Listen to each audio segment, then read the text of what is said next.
ഇത് ഇസ്ലാമിനോടുള്ള ശത്രുതയാണ്. നമുക്ക് അല്ലാഹു സ്വർഗം തരും, നമുക്ക് ആഖിറത്തിൽ നല്ല വിജയമുണ്ട്, മുസ്ലിം സമുദായം ഐശ്വര്യമുള്ളവരാണ്, നമ്മൾ ഇബാദത്ത് ചെയ്യുന്നവരാണ്, നമുക്ക് നല്ല ശുദ്ധിയുണ്ട്, വൃത്തിയുണ്ട്, വെടിപ്പുണ്ട്, സംസ്കാരമുണ്ട്, ബോധമുണ്ട് എന്ന് മനസ്സിലാക്കിയ ഈ വൃത്തികെട്ട സമുദായമാണ് ഇതിനെ തേജോവധം ചെയ്യാൻ വേണ്ടി ഇതിനൊക്കെ പരിശ്രമിക്കുന്നത്, അല്ലാതെ മറ്റൊന്നുമല്ല. ഇതിനാണ് നിങ്ങൾക്ക് എനിക്കിതൊക്കെ ദേഷ്യമാണ് സുഹൃത്തുക്കളെ. നിങ്ങൾ ഇനി എന്തെല്ലാം ഈ കുണാപ്പിനകത്തൂടെ കണ്ടിട്ട് പറഞ്ഞാൽ എനിക്കിതൊന്നും പേടിയൊന്നുമില്ല. ഞാൻ ഒരുത്തനെ വകവെക്കുകയില്ല. എന്റെ ശൈലി എങ്ങനെയാണ്? എനിക്കിനി ഏത് ചൊറിയാൻ പറഞ്ഞാലും ചെറിയാൻ പറഞ്ഞാലും ചക്കറിയ പറഞ്ഞാലും കുക്കറിയ പറഞ്ഞാലും അവന്റെ തന്ത പറഞ്ഞാലും എനിക്കിവിടെ ഒന്നൊരു പ്രശ്നവുമില്ല. ഞാൻ എന്റെ ദീന്റെ കാര്യം സത്യമായിട്ട് വിളിച്ചു പറയും. നമുക്ക് എന്തിനാ പ്രശ്നം? ഇവനൊക്കെയാണ് തീരുമാനിക്കുന്ന ദീനിന്റെ കാര്യങ്ങൾ. നമ്മളല്ല അല്ലാഹു റസൂലും പഠിപ്പിച്ച ദീന. ഇത് നമുക്ക് വേണ്ടിയിട്ടുള്ളതാണ്. ഇത് ചക്രിയായിക്ക് വേണ്ടിയിട്ടല്ല നമ്മൾ ഈ പറയുന്നത്. ഈ ചക്രിയ ഇതിനകത്ത് ചൊറിയാൻ പോകേണ്ട കാര്യമില്ലല്ലോ. നമ്മൾ മുസ്ലിമിങ്ങൾക്ക് വേണ്ടി പറയുന്ന കാര്യമല്ലേ. മുസ്ലിമിങ്ങൾക്ക് വേണ്ടി പറയുമ്പോൾ മുസ്ലിം കുടുംബത്തിലുള്ളവർക്ക് വേണ്ടിയിട്ടാണ്. ചക്രിയ മുസ്ലിം അല്ലല്ലോ. അവൻ എന്തിനാ നമ്മുടെ കാര്യം ചർച്ച ചെയ്യാൻ പോണത്? നിസ്കാരത്തിന്റെ കാര്യം, നോമ്പിന്റെ കാര്യം, പെണ്ണുങ്ങളുടെ കാര്യം, കുടുംബ ജീവിതത്തിന്റെ കാര്യം, ഇതൊക്കെ നമ്മൾ മുസ്ലിമിങ്ങൾക്ക് വേണ്ടി ചർച്ച ചെയ്യുന്ന കാര്യങ്ങളല്ലേ. അവൻ മുസ്ലിം അല്ലല്ലോ. അവൻ എന്തിനാ നമ്മുടെ കാര്യം ചർച്ച ചെയ്യാൻ വരുന്നത്? ഈ തൊപ്പിക്കാരൻ വന്ന് അവൻ തന്നെ നമ്മുടെ കാര്യം ചർച്ച ചെയ്യാൻ വന്നത്? അവന്റെ വീട്ടിൽ പോയി അവന്റെ കെട്ടിയോൾക്ക് പോയി തൊപ്പിയിട്ട് കൊടുക്കട്ടെ. അവൻ നമ്മുടെ കാര്യം ചർച്ച ചെയ്യേണ്ട കാര്യമില്ലല്ലോ.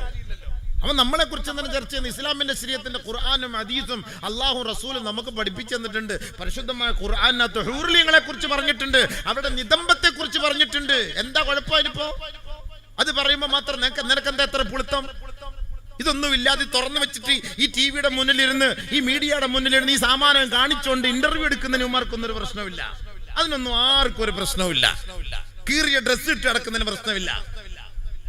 മലക്കച്ചവൻ കെട്ടിയിട്ട് നടക്കുന്നതിനും പ്രശ്നമില്ല. അതിനൊന്നും ആർക്കും ചർച്ച ചെയ്യണ്ട. പരിശുദ്ധമായ ഖുർആനിൽ ഹൂർലിങ്ങളെ കുറിച്ച് അല്ലാഹു പറഞ്ഞപ്പോ ഇവന്മാർക്ക് സഹിക്കാൻ കഴിയുന്നില്ല. അതെന്താ പ്രശ്നം? അതെന്താ സഹിക്കാൻ കഴിയാത്ത? അതെന്താ പ്രശ്നം? ഇത് നേരിൽ കാണുമ്പോ ഇവന്മാർക്കൊന്നും എന്താ ഇളകാത്തത്? ഇത് ഖുർആൻ പറയുമ്പോ മാത്രം എന്താ ഇവർക്ക് ഇത്ര പ്രശ്നം? ഹദീസ് പറയുമ്പോ മാത്രം എന്താ ഇവർക്ക് ഇത്ര പ്രശ്നം? അതാണ് നമ്മൾ ചിന്തിക്കേണ്ടത്. ഇത് ഇസ്ലാമിനോടുള്ള ശത്രുതയാണ്. നമുക്ക് അല്ലാഹു സ്വർഗം തരും, നമുക്ക് ആഖിറത്തിൽ നല്ല വിജയമുണ്ട്, മുസ്ലിം സമുദായം ഐശ്വര്യമുള്ളവരാണ്, നമ്മൾ ഇബാദത്ത് ചെയ്യുന്നവരാണ്, നമുക്ക് നല്ല ശുദ്ധിയുണ്ട്, വൃത്തിയുണ്ട്, വെടിപ്പുണ്ട്, സംസ്കാരമുണ്ട്, ബോധമുണ്ട് എന്ന് മനസ്സിലാക്കിയ ഈ വൃത്തികെട്ട സമുദായമാണ് ഇതിനെ തേജോവധം ചെയ്യാൻ വേണ്ടി ഇതിനൊക്കെ പരിശ്രമിക്കുന്നത്, അല്ലാതെ മറ്റൊന്നുമല്ല. നമ്മൾ ആരുടെ മുന്നിൽ മുലയും കാണിച്ചുകൊണ്ട് നടക്കാനൊന്നും ഇസ്ലാം പഠിപ്പിക്കുന്നില്ല. സ്വർഗത്തിന്റെ അവസ്ഥകൾ പറയുമ്പോൾ അല്ലാഹു തആല നമുക്ക് മനസ്സിന് റാഹത്തും സന്തോഷം ഉണ്ടാകാൻ വേണ്ടി, സ്ത്രീ പുരുഷന്മാർക്ക് വേണ്ടി സന്തോഷത്തിന് വേണ്ടി അല്ലാഹു തആല പറയുന്നു ഖുർആനിലെ സൂറത്തുർ റഹ്മാൻ എടുത്ത് പരിശോധിച്ചാൽ അത് തെറ്റാണെന്ന് ആർക്കെങ്കിലും വ്യാഖ്യാനിക്കാൻ പറ്റുമോ? ഏത് മീഡിയക്കാരനാ വ്യാഖ്യാനിക്കാൻ പറ്റുക? അതിനകത്ത് പറയുന്ന കാര്യം അതിനെ ഒരിക്കലും നമുക്ക് മാറ്റിമറിക്കാൻ പറ്റൂല. അല്ലാഹു ഹൂറികളെ കുറിച്ച് എങ്ങനെയാണോ പറഞ്ഞിട്ടുള്ളത് അത് കറക്റ്റായിട്ട് തന്നെ നമ്മളത് അവതരിപ്പിച്ചു കൊടുക്കുകയും വേണം. ഒരിക്കലും അതിൽ നമുക്ക് മാറ്റിമറിക്കാൻ അവകാശം നമുക്കില്ല. അത് ജൂതന്മാരുടെ സ്വഭാവമാണ് മാറ്റിമറിക്കുക എന്നുള്ളത്.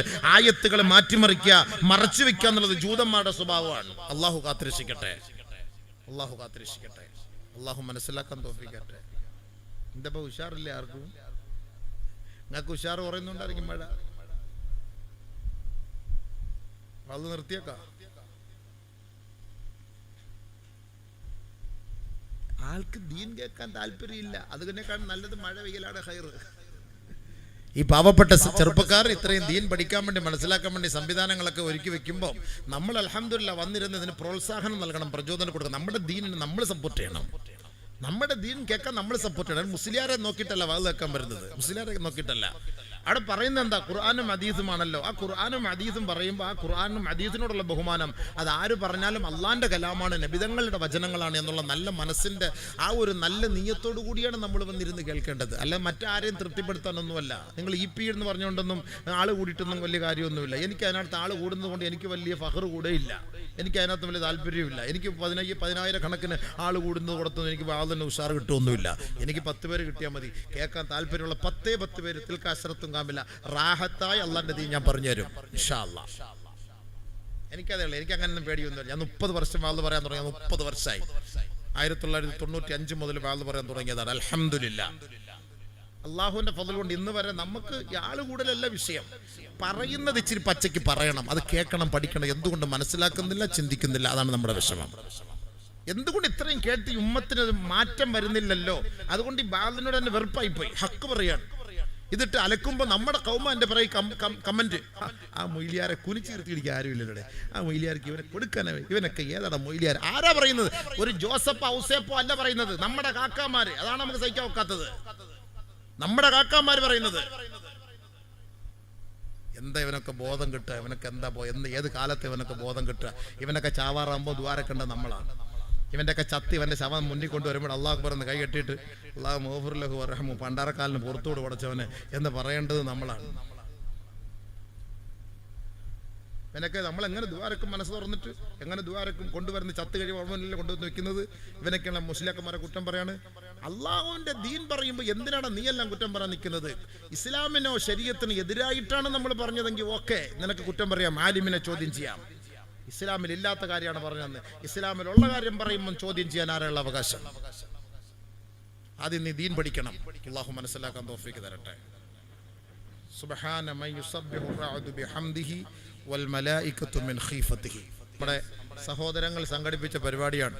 എല്ലാ വർഷവും അവന്മാര് പാവപ്പെട്ട പിള്ളേരെല്ലാം കൂടെ ചേർന്ന് അവര് അടുപ്പിന്റെ ചോട്ടിൽ നിന്ന് പാചകം ചെയ്ത് കിട്ടുന്ന പൈസ കൊണ്ടുവന്ന് പാവപ്പെട്ട മക്കളെ കല്യാണം കഴിപ്പിച്ചയക്കുന്ന ഒരു വലിയൊരു ഉത്തരവാദിത്വം നിർവഹിക്കുന്നവരാണ്. അൽഹംദുലില്ലാഹ്, നല്ലവരായ നാട്ടുകാരായ നിങ്ങൾ വേണ്ടവണ്ണം അവരെ സഹായിച്ച് ആ പാവപ്പെട്ട പെൺകുട്ടികൾ, നമ്മൾ സമ്പന്നന്മാർ സക്കാത്ത് കൊടുക്കാതെ പിടിച്ചു വെക്കപ്പെടുമ്പോൾ ഉണ്ടാകുന്ന പ്രശ്നങ്ങളാണിത്. അബൂദർ റളിയല്ലാഹു തആല അൻഹുവിനോട് നബി സല്ലല്ലാഹു അലൈഹി വസല്ലമ തങ്ങൾ പറഞ്ഞു, അബൂദറെ, രാവിലെ നീ ഒരു ഇൽമിന്റെ ഒരു ഭാഗം, ഒരു ബാബ്, ഒരു വാതില് പഠിക്കാൻ, അല്ലെങ്കിൽ ഒരു അക്ഷരം, അല്ലെങ്കിൽ അതിൻ്റെ ഒരു ചെറിയ ഒരു വചനം പഠിക്കുന്നതിന് വേണ്ടി രാവിലെ നീ യാത്ര ചെയ്ത് പോകുന്നത് ഈ ഇൽമു പഠിക്കാതെ നീ 1000 റക്അത്ത് നമസ്കരിക്കുന്നതിനേക്കാൾ ശ്രേഷ്ഠമാണെന്ന് നബിയുനാ റസൂലുള്ളാഹി അല്ലാഹു റസൂൽ സല്ലല്ലാഹു അലൈഹി വസല്ലം പറഞ്ഞ വാക്കാണ്. ഇൽമു പഠിക്കാൻ വേണ്ടി ഒരു യാത്ര, 1 മണിക്കൂറോ അരമണിക്കൂറോ അല്ലെങ്കിൽ 1 കിലോമീറ്ററോ 1/2 കിലോമീറ്ററോ നമ്മൾ ഇൽമു പഠിക്കാൻ വേണ്ടി ഒരു യാത്ര ചെയ്യുന്നത് 1000 റക്അത്ത് നമസ്കരിക്കുന്നതിനേക്കാൾ ശ്രേഷ്ഠമാണ് എന്ന് നബി സല്ലല്ലാഹു അലൈഹി വസല്ലമ കമാ ഖാല റസൂലുള്ളാഹി സ്വല്ലല്ലാഹു അലൈഹി വസല്ലം തങ്ങൾ പറഞ്ഞു. കാരണം ഇൽമില്ലാതെ നിസ്കരിച്ചിട്ട് കാര്യമില്ല. ഇന്ന് എത്രയോ പേര് നമസ്കരിക്കുന്നു. ഈ നിസ്കാരത്തില് ഞാൻ ഓതുന്ന ഫാത്തിഹ അല്ലെങ്കിൽ ഞാൻ ഓതുന്ന സൂറത്ത് ശരിയാണോ എന്ന് ആരെങ്കിലും ചിന്തിച്ചിട്ടുണ്ടോ? അവർ പറയും അല്ല, അല്ലാഹ് പുറത്തു തരും. എല്ലാം ഒന്നും അല്ലാഹ് പുറത്തു തരുമല്ലോ സുഹൃത്തുക്കളെ. നിങ്ങൾ ആരെങ്കിലും ചിന്തിച്ചിട്ടുണ്ടോ? ഞാൻ ഓതുന്ന എൻ്റെ സൂറത്തുൽ ഫാത്തിഹ അല്ലെങ്കിൽ എൻ്റെ അത്തഹിയാത്ത്, ഞാൻ റുക്കൂഇല് സുജൂദില് ഇഅ്തിദാലില് ഞാൻ ഓതുന്നത് ഇത് ശരിയാണോ തെറ്റാണോ? നിങ്ങൾ വലുതൊന്നും പഠിക്കാൻ നിൽക്കണ്ട. നിങ്ങളൊരു ചെറിയ സൂറത്ത് പഠിച്ചാൽ മതി. ഈ ഒരു ചെറിയ സൂറത്ത് അത് ശരിയാണോ തെറ്റാണോ എന്ന് മനസ്സിലാക്കാൻ ഏതെങ്കിലും ഒരു ഉസ്താദിന്റെ മുന്നിൽ, ഒരു ആലിമിന്റെ മുന്നിൽ പോയി ഇരുന്നിട്ട്, ഉസ്താദെ എനിക്ക് നമസ്കരിക്കാൻ വേണ്ടി ഒരു 10 സൂറത്ത് അറിയണം, ഞാൻ പഠിച്ചു വെച്ചിട്ടുള്ള ഈ സൂറത്ത് ശരിയോ തെറ്റോ നോക്കണം. കാരണം നിസ്കാരം ബാത്തിലാകാൻ പാടില്ല. നിസ്കാരം ബാത്തിലാകാതിരിക്കാനുള്ള വഴി എന്തെന്ന് മനസ്സിലാക്കാൻ ആരെങ്കിലും അതിനു വേണ്ടി തുനിഞ്ഞിറങ്ങിയിട്ടുണ്ടോ, പരിശ്രമിച്ചിട്ടുണ്ടോ? എല്ലാവരും നിസ്കരിക്കും, എല്ലാവരും നിസ്കാരക്കാരാണ്. നിസ്കാരത്തിനൊന്നും ഒരു പഞ്ഞവും ഇല്ല. നിസ്കാരത്തിനൊന്നും ഒരു പഞ്ഞവും ഇല്ല. നിസ്കരിക്കാൻ ഇഷ്ടം പോലെ ആളുകൾ ഉണ്ടാകും. നിസ്കരിക്കാൻ ഇഷ്ടം പോലെ ആളുകൾ ഉള്ളതോ പള്ളി നിറയലോ ഒന്നും അല്ല വിഷയം. നമസ്കരിക്കുന്ന വ്യക്തിയിൽ ആ നമസ്കാരത്തിന്റെ ക്വാളിറ്റിയാണ് അള്ളാഹ്ക്ക് വേണ്ടത്, ക്വാണ്ടിറ്റി ഒന്നും അള്ളാഹ്ക്ക് വേണ്ട. നീ 1000 റക്അത്തൊന്നും നിസ്കരിച്ചിട്ട് അള്ളാന്റെ പൊരുത്തം വാങ്ങാനൊന്നും നിൽക്കണ്ട. നീ 2 റക്അത്ത് നമസ്കരിച്ചാൽ മതി. ആ 2 റക്അത്ത് 2 റക്അത്ത് ആയിരിക്കണം, അതേ ഉള്ളൂ. അതിനുവേണ്ടി ആരാ പരിശ്രമിക്കുന്നത്? ചില ആളുകളൊക്കെ പറയും ഞാൻ 2 കോടി സലാത്ത് ചൊല്ലി, 10 കോടി സലാത്ത് ചൊല്ലി, 10,000 അത് ദിക്ർ ചെയ്തു, 10 50 ഉംറ ചെയ്തു, 100 ഹജ്ജ് ചെയ്തു, 250 ഖത്തം തീർത്ത്. ഇത് ആരെടുത്ത് പറയാന്? നിന്നോട് ആരെങ്കിലും പറഞ്ഞോ? ചോദിച്ചോ? ഇതൊക്കെ ഒരു ഇബാദത്തല്ലേ, അള്ളാഹുവിനുള്ള ഇബാദത്തല്ലേ? ഇത് അള്ളാഹുവിനോട് കണക്ക് ബോധിപ്പിച്ചാൽ മതിയല്ലോ. നീ ഈ ചൊല്ലിയത് എണ്ണം കൂട്ടാൻ വേണ്ടിയിട്ടാണോ? അതല്ലെങ്കിൽ വാട്സപ്പിലും ഫേസ്ബുക്കിലും നിറഞ്ഞു നിൽക്കാനാണോ? അതല്ലെങ്കിൽ 10 പേര് ഇത് അറിയാനാണോ? ഇതെന്തിനാണ് നീ ചെയ്തത് എന്നുള്ളത് നിനക്കും അള്ളാഹ്ക്ക് അറിയുള്ളൂ മോനെ. ഇത് ആരെടുത്താ നീ പറയുന്നതിന്റെ കണക്ക്? ബഹുമാനപ്പെട്ട റാബിയത്ത് നഫീസത്തുൽ മിസ്രിയ റളിയല്ലാഹു തആല അൻഹ പറഞ്ഞു, ഒരാൾ അസ്തഗ്ഫിറുല്ലാഹൽ അലീം എന്ന് പറഞ്ഞാൽ ആ അസ്തഗ്ഫിറുല്ലാഹൽ അലീം എന്ന് പറഞ്ഞത് ശരിയാകാൻ 1000 അസ്തഗ്ഫിറുല്ലാഹ് വീണ്ടും ചൊല്ലണമെന്ന്. ഒരു അസ്തഗ്ഫിറുല്ലാഹൽ അലീം എന്ന് നമ്മൾ പറയുന്നത് അത് ശരിയാകണമെങ്കിൽ വീണ്ടും 1000 അസ്തഗ്ഫിറുല്ലാഹ്. കാരണം നമ്മുടെ അസ്തഗ്ഫിറുല്ലാഹ് സൗണ്ട് കേൾക്കണേ, വെടിവെറ്റിക്കുന്നത് പോലെ കുറെ കുസ് കുസ് കുസ് എന്നുള്ള സൗണ്ട് അല്ലാതെ വേറെ എന്താ കേൾക്കുന്നത്? ദിക്ർ ചെല്ലുന്നുണ്ട്. 70,000 ദിക്ർ ചെല്ലാൻ വേണ്ടി വീട്ടിൽ വിളിച്ചിരുത്തിട്ട് 70,000 ദിക്ർ ഇത്ര മണിക്കൂറുള്ളിൽ ചൊല്ലി കറകറക്റ്റ് തീർക്കും. അതിന് പ്രത്യേക കൊട്ടേഷനാണ്. ഈ കൊട്ടേഷൻ ടീമിനെ വിളിക്കും, അവർ ഇത്ര സമയത്തുള്ളിൽ ചൊല്ലി ഇത്ര സമയത്തിനകത്ത് തീർക്കും സംഭവം. കൊട്ടേഷൻ. അപ്പൊ ഈ വയറ് കാണൽ ചടങ്ങിന് കൊട്ടേഷൻ വിട്ടിട്ടുണ്ട് ഈ പൊരിക്കുന്ന ആൾക്കാർക്ക്. അവർ തന്നെ പറയും എത്ര മാസം, 4-ാം മാസത്തെയാണോ 6-ാം മാസത്തെയാണോ 7-ാം മാസത്തെയാണോ 9-ാം മാസത്തെയാണോ. ആ കൊട്ടേഷൻ അവർ തന്നെ കട, അങ്ങനെ പ്രത്യേക കടകളുണ്ട്, സെറ്റപ്പ് ആക്കി വെച്ചിരിക്കുകയാണ്. 7-ാം മാസത്തിലാണെങ്കിൽ 7 കൂട്ടം സാധനങ്ങൾ ഇത്ര എണ്ണം 101 എണ്ണം വെച്ച്, 9-ാം മാസത്തിലാണെങ്കിൽ 9 കൂട്ടം സാധനങ്ങൾ 101 എണ്ണം വെച്ച് സെറ്റാക്കി വെച്ചിരിക്കുകയാണ്. പ്രത്യേക കിറ്റാണ്, എല്ലാത്തിനും ഇങ്ങനെ കിറ്റാണ്. ഇബാദത്തിന് ഇപ്പൊ അങ്ങനെ ഒരു കിറ്റായിട്ട് പോയി. എത്ര മണിക്കൂർ കൊണ്ട് തീർക്കണം?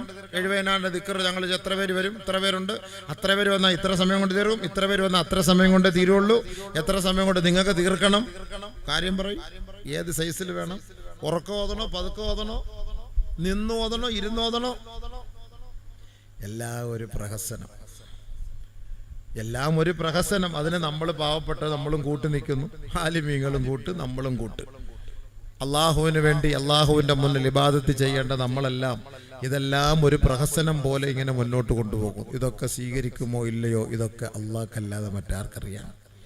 പക്ഷെ ആരെങ്കിലും അതിനെക്കുറിച്ച് ചിന്തിച്ചിട്ടുണ്ടോ? പടച്ചവനെ, എന്റെ ഇബാദത്ത് നീ സ്വീകരിക്കുന്നുണ്ടോ? അള്ളാഹുവേ, പരിശുദ്ധമായ റമദാനിൽ നോമ്പെടുത്തു. ഈ റമദാനിന്റെ 30 ദിവസത്തെ നോമ്പ് സ്വീകരിക്കാൻ വേണ്ടി ബഹുമാനപ്പെട്ട മഹാന്മാര് 6 മാസത്തോളം ദുആ ചെയ്യും. അല്ലാഹുവേ, ഞങ്ങളുടെ നോമ്പ് നീ സ്വീകരിക്കണേ പടച്ചവനെ. 6 മാസത്തോളം ദുആ ചെയ്യും. അല്ലാ, ഞങ്ങളുടെ നോമ്പ് നീ കബൂലാക്കണേ പടച്ചവനെ. ഞങ്ങളുടെ തറാവീഹ് നമസ്കാരം നീ സ്വീകരിക്കണേ അല്ലാ. 6 മാസം ദുആ ചെയ്യും നോമ്പ് സ്വീകരിക്കാൻ വേണ്ടിയിട്ട്. നമ്മുടെ നോമ്പ് റമദാനൊന്ന് കഴിഞ്ഞ ഉടനെ നമ്മൾ രംഗത്തേക്ക് ഇറങ്ങിക്കഴിഞ്ഞു. മൂടിവെച്ചതും പൂട്ടിവെച്ചതുമെല്ലാം വീണ്ടും നമ്മൾ തുറന്ന് രംഗപ്രവേശനം നടത്തിയിരിക്കുകയാണ്. തെറ്റിന്റെ ബാബുകൾ നമ്മൾ തുറന്നു. അല്ലാഹ് പുറത്തു തരണേ പടച്ചവനെ. 6 മാസക്കാലത്തോളം മഹത്തുക്കളും സഹാബാക്കളും താബിഈങ്ങളും അവര് ദുആ ചെയ്തു, പടച്ചവനെ, എന്റെ റമദാനിന്റെ രാപ്പകല് നീ സ്വീകരിച്ചോ അല്ലാ. അതെല്ലാം എന്റെ മുന്നിലേക്ക് വലിച്ചെറിഞ്ഞോ പടച്ചവനെ. ആര് നമ്മൾ ദുആ ചെയ്തു? ആരല്ലാഹയോട് ചോദിച്ചു ഈ റമദാൻ സ്വീകരിച്ചോ ഇല്ലയോ എന്നുള്ളത്? നമ്മൾ ആരോട് ചോദിച്ചു? ആരോടും ചോദിച്ചോ? അല്ലാഹുവോട് ചോദിച്ചോ? നബിയുനാ റസൂലുള്ളാഹി തങ്ങൾ പറഞ്ഞു, അല്ലാഹു പറഞ്ഞതായിട്ട് അസ്സൗമു ലീ വ അനാ അജ്സീ ബി. നോമ്പ് എനിക്കുള്ളതാണ്, ഞാനാണ് അതിന് കൂലി നൽകുന്നത്. ഞാൻ നേരിട്ടിറങ്ങി വന്ന് കൂലി നൽകുമെന്ന് അല്ലാഹു തആല പറഞ്ഞതായി നബി തങ്ങൾ പറയുമ്പോ ആ കൂലി എപ്പോഴാണ്? പരിശുദ്ധമായ റമദാനിന്റെ അവസാനത്തെ രാവിലാണ്. അവസാനത്തെ രാവ് എന്ന് പറഞ്ഞാല് പരിശുദ്ധമായ ഈദിന്റെ പെരുന്നാളിന്റെ രാവിലാണ്. ആ പെരുന്നാളിന്റെ രാവിൽ വന്ന് പള്ളിയിലിരുന്ന് ഇബാദത്ത് ചെയ്യുന്നവർക്ക് അല്ലാഹു റബ്ബുൽ ഇസ്സത്ത് കൂലി കൊടുക്കുമെന്ന് പറയുമ്പോ പെരുന്നാളിന്റെ രാവിൽ നമ്മളെല്ലാവരും കൂലി വാങ്ങാൻ നിൽക്കുന്നത് മാംസക്കടയുടെ മുന്നിലാണ് അല്ലേ? മാംസക്കടയുടെ മുന്നിലാണ് നമ്മൾ കൂലി വാങ്ങാൻ നിൽക്കുന്നത്. ഈ 30 ദിവസത്തെ രാപ്പകലത്തെ ഇബാദത്ത് എവിടെ പോയി? 30 ദിവസത്തെ രാപ്പകൽ എവിടെ പോയി? ഇബാദത്ത് എവിടെ പോയി? നമ്മൾ കൂലി വാങ്ങാൻ നിൽക്കുന്നത് ഇറച്ചി വാങ്ങാൻ വേണ്ട. ഇറച്ചിയാണ് നമ്മുടെ കൂലി. നമ്മുടെ ഏറ്റവും വലിയ പെരുന്നാളാണ്. ശരിയല്ലേ സുഹൃത്തുക്കളെ? നിങ്ങൾ അവസാനത്തെ 10 ദിവസത്തിൽ നിങ്ങൾ ഇഅ്തികാഫിരിക്കണേ. ഈ ഇഅ്തികാഫിരിക്കാൻ വേണ്ടി അല്ലാഹുവിന്റെ റസൂൽ തീരുമാനിച്ചത് രാവിലെ മുതൽ വൈകിട്ട് വരെയാണ്. 10 ദിവസം രാവും പകലും നിങ്ങൾ ഇഅ്തികാഫിരിക്കണം. പക്ഷെ ഇന്ന് നമ്മൾ തന്നെ തീരുമാനിച്ചു, പകലിന്റെ സമയം മാത്രം ഞാൻ ഇഅ്തികാഫ്, രാത്രി മാത്രം ഇഅ്തികാഫ്, അല്ലെങ്കിൽ 2 മണിക്കൂർ മാത്രം ഇഅ്തികാഫ്. നമ്മൾ തന്നെ അങ്ങ് തീരുമാനിച്ചു. ഇപ്പൊ ഇഅ്തികാഫിന്റെ പേര് പറഞ്ഞ് രാത്രി ഉറങ്ങാൻ മാത്രം പള്ളിയിൽ വരും. ഉള്ളതെങ്കിൽ ഉള്ളത്. കാരണം നമുക്ക് അതേ ഉള്ളു സമയം. നമുക്ക് ദീനിനോടുള്ള കൂറ് അത്രയേ ഉള്ളൂ. ഞാൻ ഈ പറഞ്ഞു വരുന്നതാണ്, സവാബുണ്ടോ ഇല്ലയോ എന്നുള്ള വിഷയമല്ല. നമുക്ക് ദീനിനോടുള്ള കൂറ് ഇത്രയേ ഉള്ളൂ. പരിശുദ്ധമായ ഇൽമിന്റെ മജ്‌ലിസ് നമ്മൾ സംഘടിപ്പിക്കുന്നു. ഏത് രീതിയിലും ആകട്ടെ, ആരോ ആകട്ടെ, എന്തുമാകട്ടെ, ഇവിടെ ചർച്ച ചെയ്യുന്നത് ഇൽമാണോ? പടച്ചവനെ, ഞങ്ങളെല്ലാവരും മുസ്ലിമീങ്ങളാണ്, സത്യവിശ്വാസികളാണ്. നാളെ ആഖിറത്തിലേക്ക് നിന്റെ മുന്നിൽ വരാതെ ഒരു മാർഗവുമില്ല. തീർച്ചയായും നിന്റെ മുന്നിലേക്ക് ഞങ്ങൾ വരേണ്ടവരാണ്. തീർച്ചയായും മരണം ഞങ്ങൾ സ്വീകരിക്കേണ്ടവരാണ്. നാളെ ഖബറിൽ വരേണ്ടവരാണ്. നാളെ മഹ്ശറുണ്ട്, ജന്നത്തുണ്ട്, നാറുണ്ട്.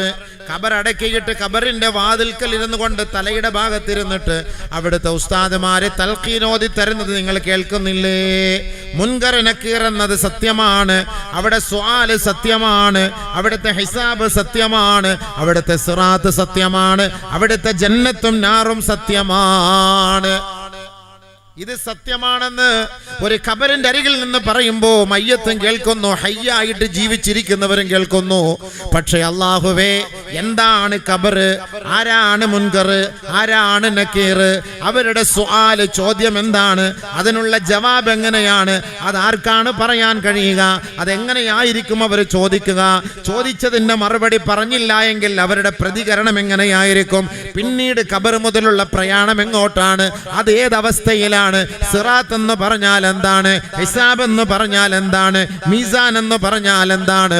മഹ്ശറ എന്ന് പറഞ്ഞാൽ എന്താണ്? അല്ലാഹ് ആ മഹ്ശറ വൻസബയിൽ നിന്ന് ഫരീഖും ഫിൽ ജന്ന വ ഫരീഖും ഫിസ് സഈർ എന്ന് രണ്ട് വിഭാഗമായി വേർതിരിക്കപ്പെടുമ്പോൾ ആരാണ് ഫരീഖും ഫിൽ ജന്ന, ആരാണ് ഫരീഖും ഫിസ് സഈർ? എപ്പോഴാണ് സ്വർഗ്ഗത്തിൽ പ്രവേശനം? എപ്പോഴാണ് നരകത്തിൽ നിന്ന് മോചനം? അല്ലെങ്കിൽ നരകത്തിൽ പോയ നമുക്കിനി സ്വർഗ്ഗത്തിലേക്ക് മോചനമുണ്ടോ?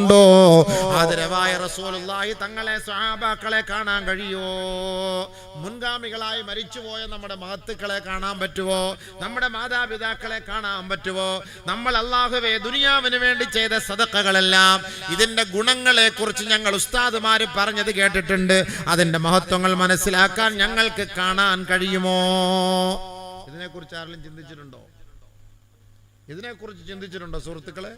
നമ്മളൊരു വാള് കേൾക്കാൻ വേണ്ടി വരുന്നു. ഈ വാള് കേൾക്കാൻ വേണ്ടി വരുന്നത് എന്തിനാണ്? ഈ വാള് എന്തിനാണ്? ഈ നസീഹത്ത് എന്തിനാണ്? ഈ ഉപദേശം എന്തിനാണ്? ഇവിടെ 5 ദിവസത്തെ വാള് വെക്കുന്നു. പല പണ്ഡിതന്മാര് പല ഭാഗത്തു നിന്ന്, വളരെ ദൂരത്ത് നിന്നെല്ലാം ഇവിടേക്ക് വാളിന് വേണ്ടി വരുന്നു. ഞങ്ങളും ഇവിടെ നിന്ന് ദൂരത്തെല്ലാം കാസർഗോട്ടേക്കും പോകുന്നു. എന്താണ് ഇതിന്റെ പിന്നിലെ ലക്ഷ്യം? പെൺകുട്ടികളെ കെട്ടിക്കലും വീട് വെക്കലും സാധുക്കളെ സഹായിക്കലും അതൊരു മറ്റൊരു വഴിയാണ്. അവിടെ ഇരുന്നു കൊള്ളട്ടെ. സാധുക്കളെ സഹായിക്കൽ ഇസ്ലാമിന്റെ ബാധ്യതയാണ്. പള്ളികെട്ടൽ ഇസ്ലാമിന്റെ ബാധ്യതയാണ്. മദ്രസ കെട്ടൽ ഇസ്ലാമിന്റെ ബാധ്യതയാണ്. പരിശുദ്ധമായ ദീനിന്റെ കാര്യം പറഞ്ഞിട്ടാണ് അവരിൽ നിന്ന് അത് കളക്ട് ചെയ്യേണ്ടത്. അതിന് എതിർക്കാൻ ഈ ലോകത്തൊരാളെ കൊണ്ട് സാധ്യമല്ല. പരിശുദ്ധമായ ഖുർആൻ കൊണ്ട് സ്ഥിരപ്പെട്ട കാര്യമാണ്. ഹദീസുകൾ കൊണ്ട് സ്ഥിരപ്പെട്ട കാര്യമാണ്. ഈ സാധുക്കളുടെ കയ്യിൽ നിന്ന് വാങ്ങുന്നത് പുട്ടടിക്കാനല്ല, വെറുതെ നമുക്ക് കള്ളക്കച്ചവടം ചെയ്യാനുള്ളതല്ല. പാവപ്പെട്ട എത്രയോ സാധുക്കൾ നമ്മുടെ കുടുംബങ്ങളിൽ ഉണ്ടായിട്ട് സ്വന്തക്കാര് പോലും അവരെ തിരിഞ്ഞു നോക്കാതിരിക്കുമ്പോ അവരോടുള്ള ബാധ്യതകൾ നിറവേറ്റേണ്ടത് നാട്ടുകാരായ നല്ലവരായ സ്വാലിഹീങ്ങളാണ്.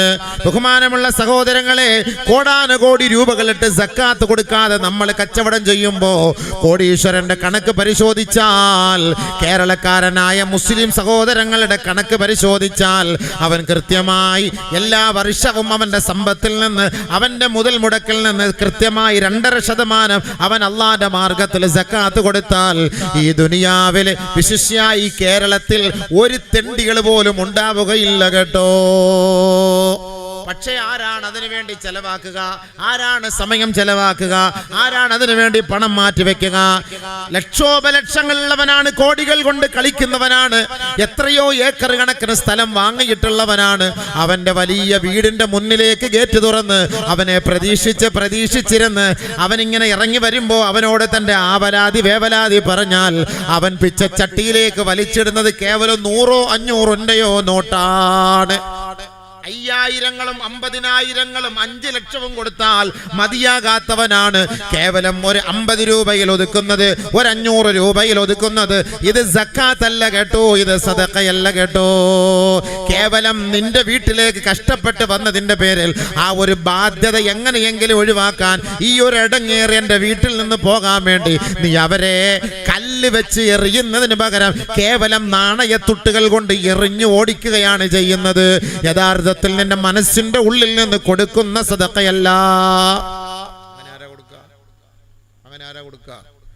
ഇസ്ലാമിന്റെ സമ്പത്തിന്റെ വ്യവസ്ഥ, സക്കാത്തിന്റെ വ്യവസ്ഥ നമ്മൾ പഠിച്ചിട്ടാണോ നമ്മൾ ചെയ്യുന്നത്? 5 കോടിയുടെ ആസ്തിയുള്ളവനാണ്, 5 കോടിയുടെ ഷോപ്പിംഗ് കോംപ്ലക്സ് നടത്തുന്നവനാണ്. കരുനാഗപ്പള്ളി ടൗണിൽ പോയി നോക്ക്, ബഹുഭൂരിപക്ഷവും മുസൽമാന്റെ കെട്ടിടങ്ങളാണ്. കേരളത്തിന്റെ പല ഭാഗങ്ങളിൽ പോയി നോക്ക്, ബഹുഭൂരിപക്ഷവും മുസൽമാന്റെ കടകളാണ്, ഭൂരിഭാഗവും മുസ്ലിമീങ്ങളുടെ കച്ചവട സ്ഥാപനങ്ങളാണ്. കോടാനുകോടി ടേൺ ഓവറാണ് വർഷം തോറും കഴിയുന്നത്. ഈ ടേൺ ഓവർ കണക്ക് കൂട്ടി മനസ്സിലാക്കിയിട്ട് അവന്റെ മുതൽ മുടക്കിൽ നിന്ന് 2.5% അവൻ മാറ്റിവെച്ചാൽ കേവലം ഒരു നല്ല പണക്കാരൻ, നല്ല ഒരു ബിസിനസ്സുകാരൻ ഒരു വർഷം അവൻ കൊടുക്കേണ്ട സമ്പത്ത് സക്കാത്ത് എത്രയെന്നറിയോ? 25 ലക്ഷം, 40 ലക്ഷം, 50 ലക്ഷത്തോളം രൂപയാണ് കണക്ക്. ആര് കൊടുക്കുന്നു? ആര് മനസ്സിലാക്കുന്നു? ടോറസിലും വലിയ വലിയ വണ്ടികളിലുമാണ് കോടാനുകോടി സാധനങ്ങൾ കച്ചവടത്തിന് വേണ്ടി വരുന്നത്, പോകുന്നത്. ഇവിടെ നിന്ന് സാധനങ്ങൾ ഇങ്ങനെ കയറ്റുമതി ചെയ്യുന്നു, ഇറക്കുന്നു, വരുന്നു, പോകുന്നു.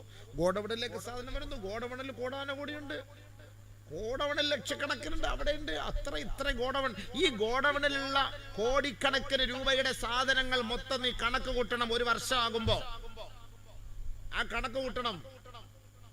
ആ ഒരു വർഷത്തെ കണക്കിൽ 3 കോടി രൂപയുടെ സാധനം നിന്റെ വീട്ടിലുണ്ടോ, നിന്റെ കടയിലുണ്ടോ? അതിന്റെ 2.5% അള്ളാഹ്ക്ക് വേണ്ടി നീ മാറ്റിവെക്കണം. ഇത് അള്ളാഹുവിനോടുള്ള ഹക്കാണ്, ബാധ്യതയാണ്.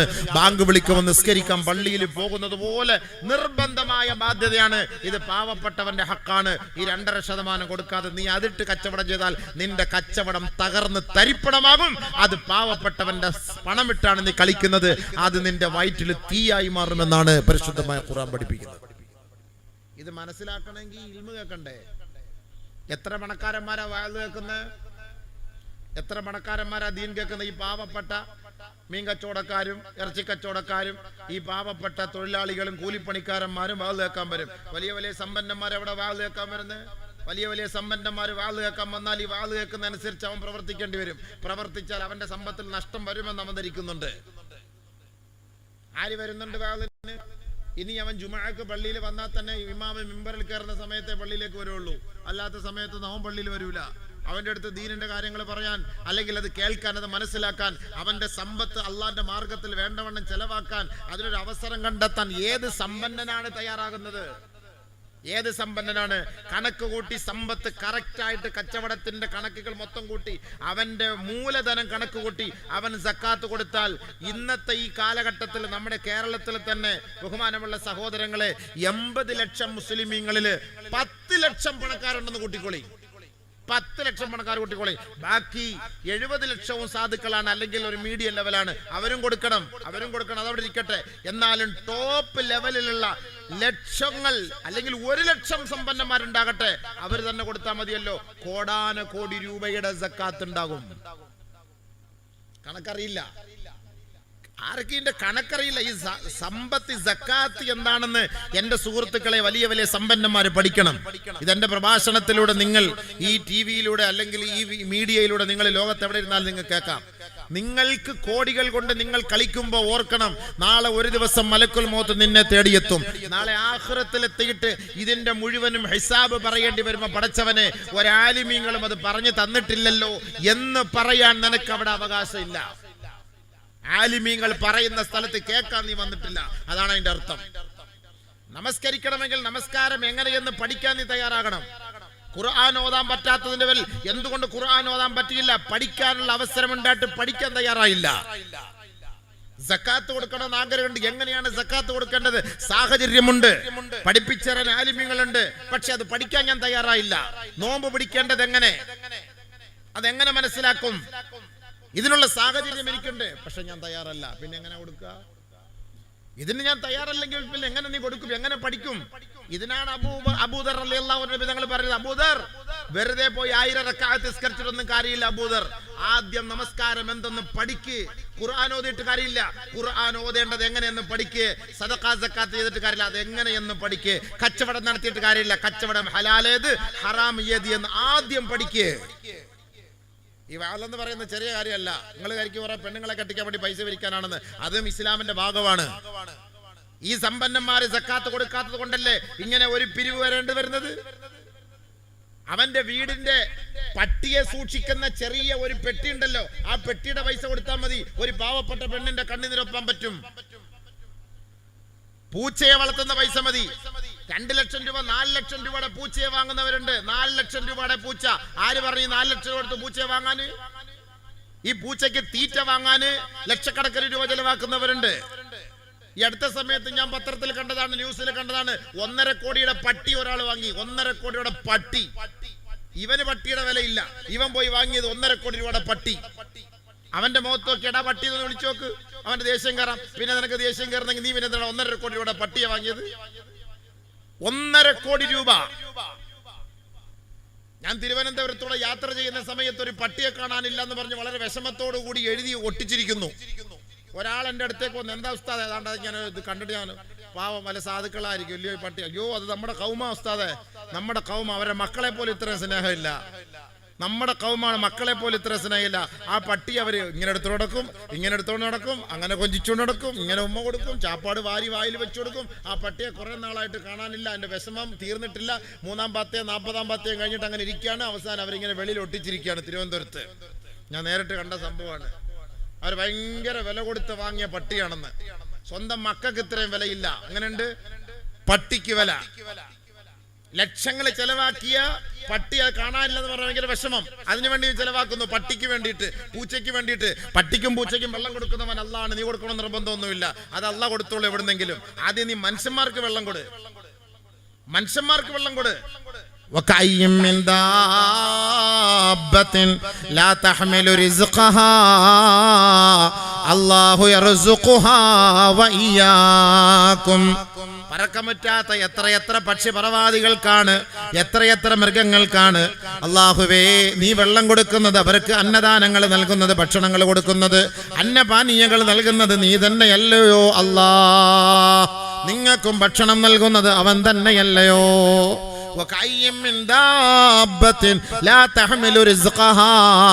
സ്വന്തമായി അധ്വാനിച്ച് തിന്നാൻ കഴിക്കാൻ മാർഗമില്ലാത്ത എത്രയോ മൃഗങ്ങളാണ്. അല്ലാഹു യർസുഖുഹാ, പടച്ചവനാണ് അവർക്ക് ഭക്ഷണം കൊടുക്കുന്നത്. വഇയ്യാക്കും, നിങ്ങൾക്കും ഭക്ഷണം നൽകുന്നത് അവനാണ്, പടച്ചവനാണ്. അല്ലാഹുവാണ് പടച്ചവൻ, അവനാണ് തരുന്നത്. ഞാൻ തിരുവനന്തപുരത്തെ വലിയൊരു പള്ളിയിൽ ജോലി ചെയ്യുന്ന ഒരു ഖിദ്മത്ത് ചെയ്യുന്ന ഒരു ഖാദിമാണ്. എത്രയോ സഹോദരങ്ങളെ ഖബറിലേക്ക് പോയിട്ട് ആ ഖബറിന്റെ ആ ചപ്പുകൂനകളൊക്കെ മാറ്റിയിട്ട് പള്ളിയിലെ ബക്കറ്റിൽ വെള്ളം കൊണ്ടുവന്ന് ഒഴിച്ചുകൊണ്ടിരിക്കുന്നത് കാണാം. ഞാൻ പള്ളിയിലും പറഞ്ഞിട്ടുണ്ട്, സഹോദരങ്ങളും പറഞ്ഞിട്ടുണ്ട്, സഹോദരാ ജീവിച്ചിരിക്കുമ്പോ നീ വെള്ളം കൊടുത്താൽ കൂലിയുണ്ട്. ഈ ഖബറിന്റെ മോളിൽ കൊണ്ട് വെറുതെ പള്ളിയുടെ വെള്ളം കൊണ്ട് ഒഴിച്ചിട്ടൊന്നും ഒരു പുണ്യവും ഇല്ല. എന്താ പുണ്യം? എന്താ ഗുണമുള്ളതെന്ന് പറ കേൾക്കട്ടെ. ഈ മയ്യത്ത് ഈ കവറിന്റെ മോളിൽ കൊണ്ട് ഇയാള് വെള്ളം കൊണ്ട് ഒഴിക്കുക. എന്റെ വാപ്പായിരിക്കും ജീവിതത്തിൽ വെള്ളം കൊടുത്തു കാണൂല്ലേ, ആ വിഷമമാണ്. ഇവന്റെ ഉമ്മ ആയിരിക്കും ജീവിതത്തിൽ ഉമ്മാക്ക് ഉല്ലാസ് വെള്ളം കൊടുത്തു കാണൂല, അതിന്റെ വിഷമമായിരിക്കും. കൊണ്ട് ഒഴിച്ചു കൊടുക്കാണ് പള്ളിയുടെ വെള്ളം അനാവശ്യമായി ഉപയോഗിച്ചാൽ നാളെ അതിനും അല്ലാഹുവിന്റെ മുന്നിൽ ഹിസാബ് പറയണം. ആ വെള്ളമാണ് കബറിന്റെ മോളിൽ കൊണ്ട് വെറുതെ ഒഴിക്കുന്നത്. അത് മോദി സാഹിബ് ആദ്യത്തെ ദിവസം ഒഴിക്കുന്നുണ്ട്, അത് മതി. പിന്നെ നീ എന്തിനാ എല്ലാ വെള്ളിയാഴ്ചയും കൊണ്ട് ഒഴിക്കുന്നത്? ഇനി നിനക്ക് ആ കബറിൽ കിടക്കുന്നവന് ഗുണം കിട്ടണോ? വെള്ളം കുടിക്കാൻ വഴിയില്ലാത്ത വീട്ടുകാർക്ക് നീ ഒരു കിണർ കുഴിച്ചു കൊടുക്കണോ? എന്നിട്ട് നിന്റെ ആ കബറാളിക്ക് വേണ്ടി നീ എത്തിച്ചെയ്യ്. കാരണം എന്താണെന്നറിയോ? അങ്ങനെ കിണർ കുഴിക്കണമെങ്കിൽ 1 ലക്ഷം വേണം. പക്ഷെ ഇവിടെ വെള്ളം കൊടുക്കണമെങ്കിൽ ഫ്രീ ആയിട്ട് 1 ബക്കറ്റ് വെള്ളം മതി. ഉഡായിപ്പിലൂടെ സ്വർഗത്തിൽ പോകാന്നൊന്നും കരുതണ്ട. അല്ല പൊട്ടനും ചെട്ടിയൊന്നും അല്ല കേട്ടോ. നിന്റെ ഉഡായിപ്പിന്റെ പണിയൊന്നും അള്ളാന്റെ അടുക്ക നടക്കൂല കേട്ടോ. ഈ വെള്ളം എടുക്കുന്നതിനും നീ അള്ളാന്റെ കോടതിയിൽ ഹിസാബ് പറയണം, മറുപടി പറയണം. നബിയുനാ റസൂലുള്ളാഹി തങ്ങളുടെ ഹളറത്തിലേക്ക് ഒരു സഹാബി വന്നിട്ട് പറഞ്ഞു, അള്ളാന്റെ റസൂലേ, എൻ്റെ ഉമ്മ മരിച്ചുപോയി നബിയേ, എനിക്ക് വേണ്ടി എൻ്റെ ഉമ്മയുടെ ആഖിറത്തിന് വേണ്ടി വല്ലതും ചെയ്യാൻ മാർഗമുണ്ടോ റസൂലേ? ഹബീബായ തങ്ങൾ അള്ളാന്റെ റസൂൽ സഹാബിയോട് പറയുകയാ, നീ പോയി നിന്റെ നാട്ടിൽ നോക്കണേ, ആ നാട്ടുകാർക്ക് എന്തിനോടാണ് ആവശ്യമെന്ന് അന്വേഷിക്കണേ. അള്ളാന്റെ റസൂലിന്റെ വാക്ക് കേട്ട സഹാബി പോയിട്ട് അന്വേഷിച്ചപ്പോ നബിയെ കുടിക്കാൻ വെള്ളം വളരെ വിഷമിക്കുകയാണ് ആ നാട്ടുകാര്, ആ ഗ്രാമവാസികൾ വല്ലാത്ത വിഷമത്തിലാണ്. ഹബീബായ റസൂലുള്ളാഹി തങ്ങൾ പറഞ്ഞു, നിന്റെ ഉമ്മാന്റെ പേർക്ക് നീ ഒരു കിണർ കുഴിച്ചു കൊടുത്തു. ഖിയാമത്ത് നാൾ വരെ അതിൽ നിന്ന് വെള്ളം കോരി കുടിക്കുന്നവർ ആരൊക്കെയാണോ അതിന്റെ എല്ലാ സവാബ് ആ ഖബറിലേക്ക് എത്തും സഹോദരാ. അതൊരു ജാരിയായ സദഖയാണ് കേട്ടോ. സദഖത്തുൻ ജാരിയ, ജാരിയായ സദഖ, ജാരിയായ സദഖ. സംഭവം നോക്കുമ്പോ എന്താ, കിണർ കുഴിക്കുന്നതിന് 1 ലക്ഷം രൂപ ആവും. ഇതാവുമ്പോ 1 ബക്കറ്റ് വെള്ളത്തിന് ചെലവല്ലേ ഉള്ളൂ. സംഭവം ശരിയണ്ടേ? വാപ്പായാലും ഉമ്മായാലും മരിച്ച് എക്സ്പയർ ആയ സാധനത്തിന് വേണ്ടി ഇനി എന്തിനാണ് നമ്മൾ ചെലവാക്കുന്നത്? ആഖിറത്തിൽ കൂലി കിട്ടുമെന്ന് ഉസ്താദമാര് വാതിലൂടെ പറഞ്ഞാൽ അത് വിശ്വസിക്കാനുള്ള ഈമാന്റെ പവർ വേണം. ഈമാൻ ഇല്ല എങ്കിൽ നിനക്കതിൽ വിശ്വാസമില്ല. പള്ളിയിലത്തെ വെള്ളം കൊണ്ടുവന്ന് നീ ഒഴിച്ചു കൊടുക്കും. അതുകൊണ്ടതാ പുണ്യം. മുന്നിലോട്ട് വന്നിരിക്കും സുഹൃത്തുക്കൾ. എന്തിനാ പിറകിരിക്കുന്നത്? മുന്നിലോട്ട് വന്നിരിക്കുന്നത്. അതുകൊണ്ട് ഇവിടെ കണ്ടു മതി. എഴുന്നേറ്റ് ബാക്കിൽ നിന്ന് കുറച്ച് മുന്നോട്ട് കയറിയിരിക്കും. ഇപ്പുറത്തിരിക്കുന്നവർക്ക് മുന്നോട്ട് കയറി കുറച്ച് കയറി ഇരുന്നോളേ. ദീനിന്റെ കാര്യമല്ലേ, കയറി ഇരുന്നോളേ. നിങ്ങൾ എവിടെ ഇരുന്നാലും എനിക്ക് വിഷമമൊന്നുമില്ല. പക്ഷെ എന്നാലും കുറച്ച് മുന്നോട്ട് ഇരുന്നോളേ. കസേര ഉള്ളിടത്തൊക്കെ ഇരുന്നോളേ. ഇൻഷാ അല്ലാഹ്. മൊയ്ന ഇഞ്ഞു വന്നിരിക്കടാ. ഇഞ്ഞു വാടേ. അബ്ദുള്ള ഉസ്താദിന്റെ മകൻ അള്ളാഹ് മഗ്ഫിറത്തും റഹ്മത്തും കൊടുക്കട്ടെ. ആ ഫ്രണ്ടിലെ കസേല അവിടെ കുറച്ച് കാലുണ്ടല്ലോ, കയറിയിരിക്കപ്പാ. എഴുന്നേറ്റ് കയറിയിരിക്കാം. ബീവിങ്ങൾ അടുത്തടുത്തിട്ട് കയറിയിരിക്കും. കാരണം ഇതെൻ്റെ ഏറ്റവും വലിയ തെളിവ്. വാത് പറഞ്ഞിട്ട് ആരും നന്നാവൂല എന്നുള്ളതിൻ്റെ ഏറ്റവും വലിയ തെളിവാണ് നമ്മൾ പറഞ്ഞാൽ നിങ്ങൾ അനുസരിക്കൂല എന്നുള്ളത്. കറക്റ്റായ കാര്യം തന്നെയാണ്. ഇതുകൊണ്ട് ഈ വാത് നിർത്താൻ പോകും ഞാൻ. വെറുതെ ഫായ്ദ ഒന്നുമില്ല, വേസ്റ്റ്. ആകപ്പാടി വാത് കൊണ്ട് ഗുണമുള്ളത് ഇവന്മാർക്കാണ്. അതുകൊണ്ട് ഇത് യൂട്യൂബ് അടിച്ച് അവന്മാർ കാശുണ്ടാക്കും. പിന്നെ വാതും പറഞ്ഞ് ഞങ്ങൾക്കും കുറച്ച് പൈസ തരും. ഞങ്ങൾക്ക് രണ്ടരക്കേ ഗുണമുള്ളൂ. ബാക്കി ഈ വരുന്ന ഒറ്റ ഒരെണ്ണത്തിനും ഗുണമില്ല. ഈ ഇരിക്കുന്ന മുസ്ലിയാക്കന്മാർ നിങ്ങളുടെ പോക്കറ്റ് ഇരിക്കുന്ന അള്ളിപ്പറിച്ച് മേടിച്ച് അവന്മാർക്ക് കൊടുക്കുകയും ചെയ്യും. വാസ്തവം ഇത് തന്നെയാണ്. ശരിയല്ലേ? ഇതാണ് ഇതിന്റെ യാഥാർത്ഥ്യം ഇത് തന്നെയാണ്. ഇത് പറയുന്ന മൊയ്ലിയാരും നന്നാവില്ല, കേൾക്കുന്നത് നിങ്ങൾ നന്നാവില്ല. സംഭവം ശരി തന്നെയാണ്. ഫായതയില്ല. നമുക്ക് വിഷമം വരും. ഇതല്ല എന്തിനാ പറയുന്നതെന്ന് ആലോചിച്ചു പോകും. എന്തിനാണ് ഇത് പറയുന്നത്? ഇതുകൊണ്ട് എന്താ ഗുണം? ഇന്ന് ഏറ്റവും കൂടുതൽ ദഅവത്ത് ഇന്നത്തെ ഈ വർത്തമാന കാലഘട്ടത്തിൽ ഏറ്റവും കൂടുതൽ ദഅവത്ത് ഏത് വിഷയത്തിനും പരിഹാരമുണ്ട്. നെറ്റ് അടിച്ചാൽ മതി. ഏത് വിഷയം നിങ്ങൾക്ക് വേണോ അടിച്ചു നോക്കിയാൽ മതി. എന്ത് ഇസ്ലാമിന്റെ ഏത് നിയമം അറിയണം ഒന്നടിച്ചാൽ മതി. വിരൽ തുമ്പിൽ നിങ്ങൾക്ക് ഇസ്ലാമുണ്ട് നിങ്ങളുടെ മുന്നിൽ. ഏത് ഹദീസ് വേണം, ഏത് വിഷയവുമായി ബന്ധപ്പെട്ട് വേണം, നിങ്ങൾക്ക് അതിനകത്തുണ്ട്. പിന്നെ എവിടെയാ പ്രശ്നം? നാളെ ആഖിറത്തിൽപ്പെട്ട അള്ളാന്റെ മുന്നിൽ പടച്ചവനെ എന്നെ ആരും പഠിപ്പിച്ചില്ല അല്ലാ, എനിക്കാരും പറഞ്ഞു തന്നില്ല അല്ലാ, ഇൽമ പഠിക്കാനുള്ള അവസരം എനിക്കുണ്ടായിട്ടില്ല റബ്ബേ എന്ന് പറയാൻ ഒരവകാശവുമില്ല കേട്ടോ. ഖുർആൻ പഠിക്കാതെ നീ നാളെ ആഖിറത്തിൽ പോയാൽ തീർച്ചയായിട്ടും നീ തന്നെയാണ് അതിന് മറുപടി പറയേണ്ടത്. കാരണം ഖുർആൻ പഠിക്കാനുള്ള വഴി ഉണ്ടായിട്ട് പറഞ്ഞിട്ടില്ല, പഠിച്ചിട്ടില്ല. പടച്ചവനെ എന്റെ സമ്പത്തിൽ നിന്ന് സക്കാത്ത് കൊടുക്കാൻ അവകാശമുണ്ടായിട്ട് എങ്ങനെയാണ് അതിന്റെ കണക്കെന്ന് ഒരാളും പറഞ്ഞു തന്നിട്ടില്ല. തീർച്ചയായും ആരും പറഞ്ഞു തരേണ്ടതില്ല. തന്റെ ബുദ്ധിയുള്ള മകനോട് പറയണം, മോനെ ഞാൻ ഏറ്റെടുക്കടാ, എനിക്ക് എത്ര സമ്പത്തുണ്ട്, ഇതിൽ നിന്ന് എത്ര സക്കാത്താണ് കൊടുക്കേണ്ടതെന്ന് അതിനകത്തൊന്ന് നോക്കടാ. നെറ്റ് ഉസ്താദ് വളരെ വ്യക്തമായി നമുക്ക് പഠിപ്പിച്ചു തരും. സമ്പത്തുള്ള നമ്മളാണ് നമ്മുടെ മക്കൾ. നമ്മൾ മരിക്കുന്നതിന് മുമ്പ് മക്കൾക്ക് വേണ്ടി നമ്മൾ ഓഹരി ചെയ്യാറില്ലേ? ഓരോരുത്തരും അവന്റെ ഇഷ്ടമനുസരിച്ചാണ് ഓഹരി ചെയ്യുന്നത്. ഇസ്ലാമിക ബാലപാഠം പഠിച്ചിട്ടാണോ ഓഹരി ചെയ്യുന്നത്? വസ്തു ഓഹരി ചെയ്യുമ്പോൾ, അനന്തര വസ്തുക്കൾ ഓഹരി ചെയ്യുമ്പോൾ അനന്തരാവകാശ നിയമങ്ങൾ ഖുർആനിലും ഹദീസിലും പഠിച്ച പ്രകാരമാണോ നിങ്ങൾ നിങ്ങളുടെ മക്കൾക്ക് കൊടുക്കുന്നത്? നമുക്ക് ഇഷ്ടമുള്ള മക്കൾക്ക് വാപ്പമാർ അവരുടെ സൗകര്യം പോലെ എഴുതി വെക്കുകയാണ്. ഉമ്മ പോയി വാപ്പാന്റെ ചെവിയിലെ തലയണ മന്ത്രം ഓതി കൊടുത്താൽ നമ്മുടെ മൂത്തമോ നമുക്ക് ഒത്തിരിയൊക്കെ ചെയ്തു തന്നല്ലേ. ഇളയവൻ തിരിഞ്ഞുപോലെ നിങ്ങളെ നോക്കിയിട്ടില്ലല്ലോ. അതുകൊണ്ട് മൂത്തവന് നിങ്ങൾ ഒരു 3 ഏക്കർ എഴുതി കൊടുത്തിട്ട് ഇളയവന് ആ പുറമ്പോക്കിൽ നിന്ന് ഒരു 20 സെന്റ് കൊടുത്താൽ മതി. അവനെ കൊണ്ട് എന്താ ഗുണമുള്ളത്? ഈ വാപ്പാന്റെ ചെവിയിൽ പോയി ഉമ്മ പാതിരാത്രി 12 മണിക്ക് തലയണ മന്ത്രം പറയുമ്പോൾ വാപ്പ അത് അങ്ങോട്ട് സ്വീകരിക്കും. ആ ശരി, നാളെ അമ്മക്ക് വില്ലേജ് ആഫീസിൽ പോയിട്ട് നമുക്ക് ഇതുപോലൊക്കെ ചെയ്ത് വെക്കാം. നാളെ കുനിച്ചിരുത്തി വാപ്പാക്ക് വെടിയും കിട്ടും. ഈ മന്ത്രം ഓതിക്കൊടുത്ത ഉമ്മാക്കും കിട്ടും. മോൻ നമുക്ക് ചെയ്തിട്ടുണ്ടോ ഇല്ലയോ? നമ്മുടെ ബീജത്തിൽ ജനിച്ച മോനാണോ? അവന് അർഹതയുണ്ട് സമ്പത്തിന്. നിനക്ക് വാപ്പാക്ക് ഇനി ഭക്ഷണം തന്നിട്ടുണ്ടോ, ഉമ്മാക്ക് ഭക്ഷണം തന്നിട്ടുണ്ടോ? ഇതൊന്നും ഇവിടെ ചർച്ചയല്ല. നിന്റെ മോനാണോ നിന്റെ ഭാര്യയാണോ പ്രസവിച്ചത്? അവന്റെ ഹക്ക് നീ കൊടുത്തേ പറ്റുള്ളൂ. ഇനി നിനക്കവൻ ചെയ്തിട്ടില്ല എങ്കിൽ അത് ആഖിറത്തിൽ അല്ലാഹ് പിടിച്ചോളും. അത് വേറെ. നിനക്കവൻ ചെയ്തിട്ടില്ല എങ്കിൽ ആഖിറത്തിൽ അല്ലാഹ് പിടിച്ചോളും. പക്ഷെ നീ ഉണ്ടാക്കിയ നിന്റെ മോന് അവന്റെ സമ്പത്ത് നീ കൊടുത്തില്ലെങ്കിൽ അത് നാളെ അള്ളാഹുവിന് സമാനം പറഞ്ഞേ പറ്റുള്ളൂ. നിങ്ങളുടെ മക്കൾക്കിടയിൽ നീതിപൂർവം നിങ്ങൾ പ്രവർത്തിക്കണേ. മാതാപിതാക്കളെ നീതിപൂർവം. മൂത്ത മോനിത്ര, ഇളയ മോനിത്ര, നടുവത്ത മകനിത്ര, ദുബായ് നിൽക്കുന്നവനെത്ര, ഇവനിത്ര. ഇതൊന്നുമല്ല സമ്പത്തൊന്നുമല്ല. അനന്തരാവകാശ നിയമം ഇതൊന്നുമല്ല കേട്ടോ. ഇസ്ലാമിക നിയമം അനുസരിച്ച് നിങ്ങൾ കൊടുക്കണം കേട്ടോ. പെണ്ണുങ്ങൾക്ക് പെണ്ണുങ്ങളുടേതായ അവകാശം, ആണുങ്ങൾക്ക് ആണുങ്ങളുടേതായ അവകാശം. ഇപ്പോ ഒരു താൻ കണ്ടില്ലേ, ഒരു വക്കീല് കണ്ടില്ലേ, വടക്കൻ ജില്ലയിൽ 3 പെമ്മക്കൾ ഉണ്ടായിട്ട് ആ പെമ്മക്കൾക്ക് മുഴുവൻ ഓഹരിയും വാപ്പാന്റെ ഓഹരി കിട്ടുകയില്ല എന്നത് മനസ്സിലാക്കിയിട്ട് ഇപ്പോഴത്തെ പുതിയ നിയമം അനുസരിച്ച് കെട്ടിയ പെണ്ണിനെ ഒന്നും കൂടെ കെട്ടാൻ തയ്യാറായി. കാരണം പുതിയ നിയമമനുസരിച്ച് സംഘപരിവാറിന്റെ ആശയാദർശമനുസരിച്ചുള്ള വിവാഹം കഴിച്ചാൽ നിങ്ങളുടെ ഭർത്താവിന്റെ സമ്പത്ത് മുഴുവനും വാപ്പാന്റെ സ്വത്ത് മുഴുവനും നിലവിലുള്ള പെമ്മക്കൾക്ക് കിട്ടും. ഖുർആന് അത് എതിരാണ്. ഖുർആനിനെ ആണോ നിങ്ങൾ സപ്പോർട്ട് ചെയ്യുന്നത്? അതല്ല മുശ്രിക്കീങ്ങളുടെ നിയമത്തെയാണോ നിങ്ങൾ സപ്പോർട്ട് ചെയ്യുന്നത്? മനസ്സിലാക്കുക. ഏത് നിയമത്തെ സപ്പോർട്ട് ചെയ്യുന്നത്? ഏത് നിയമത്തെയാ സപ്പോർട്ട് ചെയ്യുന്നത്? ഖുർആൻ എന്തിനാ പിന്നെ? ഹദീസ് എന്തിനാ പിന്നെ? ഖുർആനും ഹദീസും എന്തിനാണ്? വമാ കാന ലിമുഅ്മിനി വലാ മുഅ്മിന ഇദാ ഖലല്ലാഹു വറസൂലുഹു അംറൻ അൻ യകൂന ലഹുമുൽ ഖിയറതു മിൻ അംരിഹിം വമൻ യഅസില്ലാഹ വറസൂലഹു ഫഖദ് ളല്ല ളലാലൻ മുബീനാ. പരിശുദ്ധമായ ഖുർആൻ എക്കാലത്തും മാതൃകയാണ്. 1400 വർഷങ്ങൾക്ക് മുമ്പ് പരിശുദ്ധമായ ഖുർആൻ അല്ലാഹു റബ്ബുൽ ഇസ്സത്ത് നമുക്കിവിടെ അവതരിപ്പിച്ച് തന്നില്ലേ? അത് ഖിയാമത്ത് നാൾ വരെ നമുക്കതിൽ മാതൃകയുണ്ട് കേട്ടോ. ലോകത്തിന് മാതൃകയാണത്.